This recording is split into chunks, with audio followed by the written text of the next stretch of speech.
la notion de projet qui prime sur l'aspect financier, on va dire. C'est notamment dans le milieu associatif, c'est des gens qui se mettent ensemble pour faire un projet, quelque chose qui leur tient à cœur et qui font ça dans un but autre que partager des bénéfices. Il y a la notion de une personne égale une voix.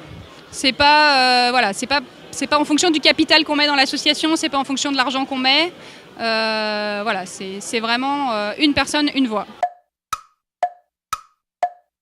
Pour répondre à des besoins qui ne sont pas couverts, à des besoins qui peuvent être sociaux, environnementaux, avec la notion de service quand même rendu aux habitants d'un territoire.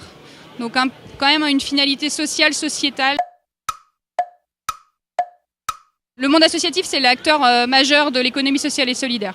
Donc des gens qui se mettent ensemble pour faire un projet dans un but autre que partager des bénéfices, ce qui n'empêche pas qu'ils doivent faire des bénéfices pour les réinvestir dans le projet et pour fonctionner.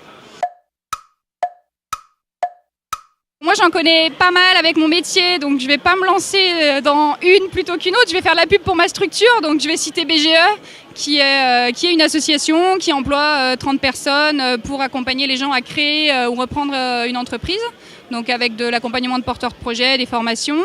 Et puis, il y a le volet accompagnement des associations dont je m'occupe au sein de BGE. C'est une des solutions, c'est quelque chose d'important, je pense, parce que c'est vraiment une économie locale, des besoins du territoire et effectivement, ça peut être une solution pour le département de Saône-et-Loire, à condition qu'on l'accompagne, qu'on la soutienne, qu'on la finance aussi.